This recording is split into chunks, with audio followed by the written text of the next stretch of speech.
Hola, ¿qué tal? Muy buenas tardes. Mi nombre es Luis Abraham Ramírez Sotelo y soy alumno de la 20ª generación de la certificación en Consejería en Adicciones por parte del Instituto Virtual de Estudios Superiores en Psicología IVESP.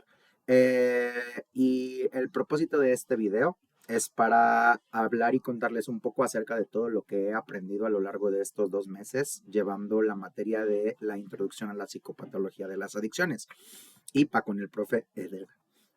Se me hizo una materia sumamente interesante y primordial para esta formación que he elegido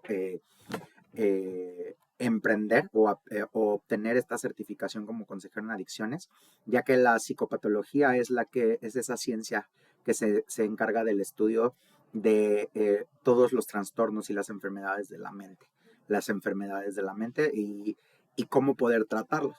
A lo largo de estos 2 meses de estudio pudimos realizar diferentes actividades y pudimos llevar y adquirir diferentes conocimientos. Y lo principal es entender que esta enfermedad de la adicción desde el punto de vista eh, científico y desde el punto de vista del estudio de lo que es la ciencia. Entonces entendemos por una adicción a las sustancias psicoactivas, y principalmente lo que es una sustancia psicoactiva es toda aquella sustancia que tiene una influencia una influencia en el sistema nervioso central. El sistema nervioso central incluye todo lo que es la parte del cerebro y la columna vertebral. Y estas sustancias psicoactivas pueden llegar a afectar a este sistema nervioso central, ya sea excitándolo, deprimiéndolo o alterándolo. Entonces, las sustancias psicoactivas, o mejor conocidas como drogas, tienen diferentes o se definen desde diferentes aspectos.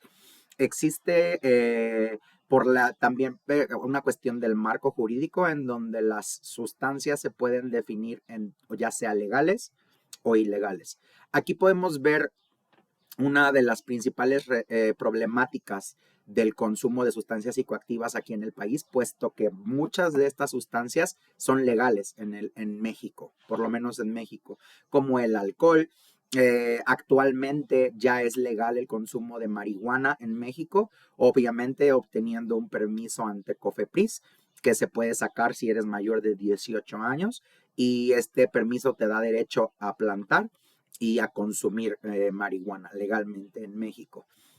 El alcohol, que actualmente es la droga que más eh, causas de muerte provoca, no tanto por las personas que lo consumen, sino todo lo que se provoca alrededor, accidentes, violencia y todo este tipo de situaciones. También hay ciertas pastillas o medicamentos que pueden ser administrados por un médico, pero pues que las personas cuando ya se encuentran en una etapa adictiva, pues consiguen sin receta o toman más de la dosis permitida. Hay otro tipo de drogas que también son legales, como los inhalantes. Estos inhalantes, también pues son considerados legales, ¿no? Como el pegamento, como el resistol, el PVC, todos estos inhalantes que causan un efecto en el sistema nervioso central, pues se pueden adquirir en alguna ferretería o en alguna tienda de compra legal. Los alucinógenos como los hongos también son legales, el ayahuasca, el peyote, son sustancias que son legales en el país y que producen efectos en el sistema nervioso central y que pues prácticamente como la marihuana al volverse legal se vuelve de un uso común. También el DSM-5 considera como una sustancia psicoactiva la cafeína, la nicotina, que pues se encuentran, por ejemplo, la nicotina en los cigarros, en los vapes, que pues prácticamente la mayoría de la población entre adolescentes y la gente adulta pues consume muy fácilmente y es muy, muy popular aquí en México. La cafeína, ¿no? Que se encuentra en los refrescos, en las bebidas energéticas y este tipo de situaciones también son consideradas una droga. Entonces, por lo que respecta al marco jurídico, podemos encontrarnos en estas dos variantes. También podemos centrar estas sustancias con respecto al efecto que tienen sobre el sistema nervioso central. Y este es un excitantes, o es esta cuestión también están los depresoras del sistema nervioso central y los que alteran la percepción. Estimulantes, depresoras y alteradoras de la percepción. En cuanto a los estimulantes, son todas aquellas drogas que estimulan, incrementan la sensación del sistema nervioso central, como la cocaína, como el cristal, algunas pastillas que se utilizan también para pues incrementar esta actividad del sistema nervioso central. La cafeína también, la nicotina también son estimuladores, y tenemos también depresores del sistema nervioso central, como lo son el alcohol, la marihuana, algunos opiáceos como el fentanilo o la heroína, que estos relajan y reducen la sensibilidad del sistema nervioso central. Y tenemos los que alteran la percepción, como los ácidos y los inhalantes y algunos hongos que hacen que se distorsione completamente la realidad. Después, al momento del consumo de estas sustancias psicoactivas, también generan o se pueden considerar que generan otro tipo de trastornos. Cuando hay consumo de sustancias, se puede decir que el DSM-5 reconoce al trastorno, bueno, al trastorno que se genera por consumir sustancias lo conoce como trastorno por consumo de sustancias, pero el consumir estas sustancias psicoactivas produce otro tipo de trastornos derivados del consumo de sustancias, como pueden ser ansiedad, depresión, psicosis, trastorno obsesivo compulsivo, como podemos ver en el caso de los consumidores de estimulantes como el tipo del cristal, que generan un trastorno que se llama trastorno obsesivo compulsivo. Y podemos notar en este tipo de usuarios que tienden a hacer cosas muy repetitivas, se vuelven muy meticulosos, se vuelven en algún momento muy obsesivos de ciertas cosas. Podemos ver hasta ciertos usuarios que agarran artículos, los desarman, los vuelven a armar, acomodan su cuarto, limpian, desordenan, y esto es un trastorno. Trastorno del sueño también es alguno de los trastornos que el DSM-5, que es el manual que utilizan, el DSM-5 es ese manual en donde vienen estipulados todas las enfermedades mentales, todos los trastornos mentales. Es prácticamente la guía de uso de los psicólogos, y tenemos que entender que los consejeros en adicciones tienen la capacidad de diagnosticar solo cierto tipo de trastornos, y estos son psicosis, ansiedad y depresión. Pero obviamente un consejero en adicciones necesita comprender el entorno y los otros tipos de trastornos para que en su momento, al momento de salir como alto en ciertos evaluaciones o inventarios, pues sí pueda redirigir o canalizar al paciente a psicología o a psiquiatría en caso de ser necesario. Entonces, cuando para poder detectar qué nivel de consumo y qué nivel de riesgo tiene un usuario con un trastorno de consumo de sustancias, o en peligro por consumo de sustancias, ya sea con adicción, que haya generado tolerancia o que haya generado dependencia a la sustancia, se aplican diferentes pruebas. Las primeras pruebas que un consejero en adicciones va a aplicar para poder obtener el primer sesgo, el primer resultado, es una prueba que se llama ASIST. Esta prueba de ASIST es una prueba en donde se va a tener un primer panorama de cómo viene el paciente o el usuario en consumo de ciertas sustancias. Lo que hace la prueba de ASIST es que cuenta diferentes tipos de sustancias psicoactivas, como lo son el tabaco, las bebidas alcohólicas, el cannabis, la cocaína, los estimulantes de tipo anfetaminas, los inhalantes, sedantes o pastillas para dormir, alucinógenos, opiáceos, y viene una sección que dice otro. En el ASIST hay dos tipos o dos partes de preguntas. La primera pregunta es donde podemos notar si el usuario ha consumido alguna vez en su vida este tipo de sustancias. De ahí vienen las preguntas 2 en adelante, en donde solamente se enfoca esta prueba en los últimos 3 meses de consumo. Dependiendo del resultado de la prueba de ASIST, es que se puede denotar si el usuario tiene un consumo leve, moderado o grave. En pacientes con consumo grave, que viene haciendo arriba de 27 puntos, se recomienda sí o sí un tratamiento residencial o un tratamiento más específico. Para tratamiento moderado y tratamiento leve se puede recomendar un tratamiento ambulatorio o una intervención más breve. Después de aplicar esta prueba, también podemos aplicar el inventario de psicosis, ansiedad y depresión, que también tienen un puntaje en donde vamos a poder saber, de acuerdo a este puntaje, si el paciente hay algo que se llama patología dual o pacientes duales, que es aparte de que el paciente tiene un trastorno por consumo de sustancias, también tiene otro tipo de trastornos, entonces se vuelve un paciente dual y necesita tratamiento para los dos. Y entonces si un paciente viene con un puntaje alto en psicosis, depresión y ansiedad, sí o sí ese paciente, ese usuario, necesitaría ser referido a un psiquiatra para poder recibir tratamiento para su trastorno y aparte contenerse en un tratamiento residencial para poder apoyarlo con el trastorno por consumo de sustancias. Después de esto, también al usuario se le hace una entrevista inicial. Esta entrevista inicial necesita durar de 2 a 3 sesiones, entre 2 y 3 sesiones, puesto que es una entrevista muy extensa, en donde se le pregunta al paciente diferentes áreas de su vida relacionadas con el consumo, entorno familiar, entorno social, entorno económico y diferentes preguntas que también ayudan al consejero en adicciones para, junto con todas estas pruebas, a elaborar un plan de consejería individual en donde el paciente pues ya va a recibir un tratamiento personalizado. Una vez que detectamos que el usuario, que este usuario tiene un trastorno por consumo de sustancias y que no solo eso, sino también tiene otro tipo de trastornos derivados al consumo de sustancias, porque realmente muchas veces cuando el paciente llega, pues no llega, primero no va a llegar en condiciones, si viene intoxicado, no va a llegar en condiciones para poder ser evaluado. Entonces necesita primero someterse a un proceso de desintoxicación. Y bueno, aquí hay una cuestión que realmente en México no se hace porque la norma 028, que es la norma con la que rige a los centros de rehabilitación o en donde trabajan los consejeros en adicciones, pues dice que realmente pues se debe de hacer las pruebas al paciente llegando o antes de internar, pero realmente es que la mayoría en México pues o no se quieren internar o llegan en estado de intoxicación.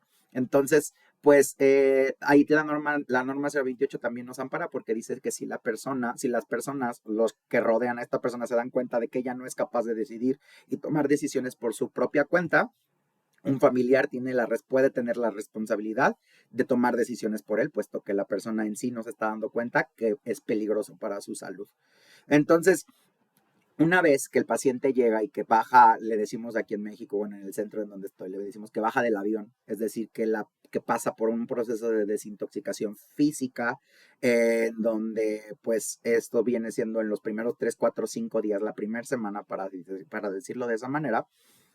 Empezamos con este proceso de aplicación de estas pruebas para poder tener un veredicto inicial, para poder saber cómo vamos a ir acompañando a nuestro usuario. Y posterior a obviamente, al momento de aplicar estas pruebas, al momento de interaccionar y como vimos en la materia de elementos básicos de la psicología, que es importante escuchar al usuario y saber por qué está así, por qué consume, qué le gusta, qué ha dejado de hacer, cómo se siente ante el consumo, si se da cuenta de que su consumo es perjudicial o no, porque regularmente hay muchas personas que llegan en un estado crítico, pero ellos no saben. O sea, ellos dicen que todo está bien. Ellos dicen que no es malo su consumo, en especial con los que consumen marihuana. Ellos dicen todo está bien, no hay ningún problema, no pasa nada, es legal, no tengo problemas, no soy mala persona. Y de repente entrevistamos a la familia y la familia dice que es un caos. Entonces, primero lo que tenemos que hacer es escuchar la parte del paciente, aprender a escucharlos y ponernos en su lugar. Yo creo que por eso es sumamente importante crear este puente de comprensión.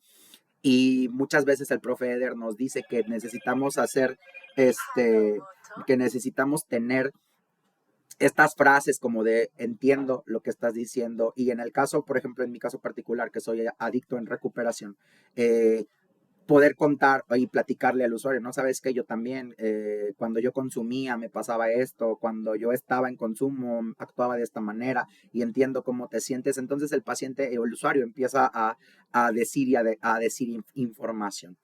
Entonces, después de que ya tenemos el resultado de estas pruebas, después de que ya tenemos el resultado de que ya platicamos con la familia y se hace este plan, se hace un plan de intervención y un modelo de tratamiento, se hace un modelo de tratamiento en el cual vamos a elegir de acuerdo al paciente cómo lo vamos a ir ayudando. Hay diferentes tipos de modelos de intervención, como el modelo humanista, ¿no? El modelo cognitivo-conductual es el que utilizan la mayoría de los psicólogos y que de hecho eh, está calificado como uno de los mejores modelos para poder tratar los problemas de adicción. Y también hay modelos que son más, por ejemplo, el psicoanálisis. Está también el modelo de tratamiento de alcohólicos anónimos, que se centra en los 12 pasos de los alcohólicos anónimos y en la cuestión de, también está el modelo espiritual, en donde se busca la ayuda de un poder y la comprensión de un poder superior que te ayuda a restablecer pues tus acciones y tus maneras de actuar. Entonces, cada consejero es libre de aplicar el modelo con el que mejor se sienta y que considere que le queda mejor a cada uno de los usuarios, porque todos los usuarios son diferentes. Todos los usuarios, por eso precisamente es lo importante de escuchar. Es lo importante de escuchar. No vamos a, por ejemplo, si llega un usuario que ha tenido 15 internamientos y todos han sido de AA y se sabe el modelo de AA de pies a cabeza, pero no lo aplica en su vida, pues tal vez es importante tratar de pues usar otro tipo de tratamiento, otro tipo de intervención, otro tipo de guía y de acompañamiento, a lo mejor un tratamiento más psicológico en el área cognitivo-conductual o un tratamiento siempre enfocado desde otra parte, porque al final no solamente se genera tolerancia no solamente se genera tolerancia a la sustancia, sino también se genera tolerancia a los modelos de tratamiento. Es decir, cuando un usuario llega con esta cuestión de decir, ya me lo sé, ya sé cómo hacer las cosas, ya sé cómo, ya me sé los 12 pasos, ya me sé cómo pasar a tribuna y lo escuchas en tribuna y repite y repite y repite exactamente lo mismo, pues es obvio que hay algo ahí que no está funcionando y entonces se necesitaría ver de qué otra forma se le puede ayudar al paciente. Es importante recalcar, ya para ir terminando, que la labor del consejero es ir acompañando. Un consejero hace recomendaciones en base a lo que escucha que dice el usuario. Entonces, no es un consejero en adicciones, jamás va a ser como un psicólogo que dice, no, pues tú tienes esto, esto y esto y esto. Vimos en la materia de EBDP, vimos en la materia de EBDP que el usuario es el que tiene la verdad. El usuario es el que sabe, conoce su historia, conoce su vida, sabe cómo pasaron las cosas, aunque en algún momento, en un principio, pues el paciente llega con una realidad completamente distorsionada. Es decir, nosotros como consejeros necesitamos darnos cuenta cuando un usuario está en capacidad cognitiva de poder llevar a cabo un tratamiento, pero lamentablemente hay ocasiones en las que el usuario pues realmente llega en un estado cognitivo muy deplorable y necesita tiempo para poder pues generar o tener ideas cuerdas. Pero pues hemos visto y a mí me ha tocado ver a lo largo del tiempo que sí se logra, pasando el tiempo y es por eso que se necesita más de 3, 4, 5, 6 meses para cierto tipo de pacientes para poder tener una mejoría. Creo que es importante poder prestarle atención a los usuarios y enfocar las pruebas de cierta forma, porque yo creo que las pruebas son una herramienta sumamente útil, pero sabiéndolas aplicar, teniendo en cuenta que es más que una prueba, sino que se vuelve esto una ventana al entorno del usuario. También es sumamente importante considerar a la familia, porque muchas veces la familia está inclusive más enferma que el mismo usuario. Entonces se generan ciertas cosas, dependencia, codependencia, familias tóxicas, que de repente también como consejeros necesitamos involucrar a las familias a los familiares para que también entiendan la manera de ser, el enfoque, las diferentes perspectivas dentro de esta drogodependencia, porque muchas veces, como lo vimos en esta materia, la gente cree que la adicción es una situación moral. Es un resultado moral. Es decir, que la gente se droga porque se droga y ya. Cuando no, vemos que esta enfermedad es trifásica, es física, emocional y espiritual.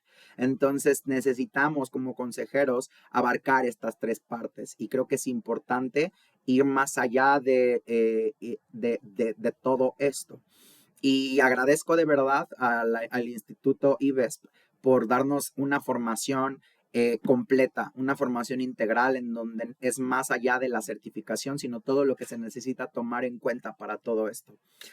Agradezco mucho la oportunidad de haber cursado esta materia con el profe Eder, agradezco mucho la oportunidad de estar cursando esta certificación. Estamos en una tercera parte de este gran recorrido y pues muy agradecido con todo esto. Me despido de ustedes, no sin antes desearles un excelente día y pues muchísimas gracias por todo. Que tengan muy buena tarde. Bye.